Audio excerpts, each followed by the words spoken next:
pwede naman talagang pigilin ng Pangulo yan eh. Oo. Yung arrest warrant na yan, ICC man yan o Interpol. Kaya lang, meron ka ba naman kang konsolasyon na pigilin yung arrest warrant, walang lubay ang mga Duterte, katitira sa'yo. Isa pa yun. Ba't ka naman gagawa ng mabuti sa isang taong araw-araw ay tinatawag kang bangag, adik, diktador. Tapos pagpaplanuhan ka bang ipapatay. Paplanuhan ipapatay, tapos ipagtatanggol mo ba yan?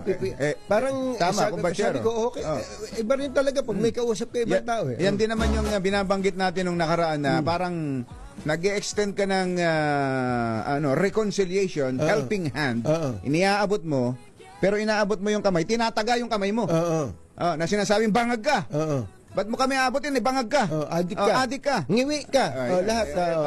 Paano nga naman mangyayari? Kumbaga, umaasa ka sa kapwa mo na mabuti ang gagawin sa'yo, pero ginagawan mo naman siya ng masama araw-araw. Yun ang sinasabi natin.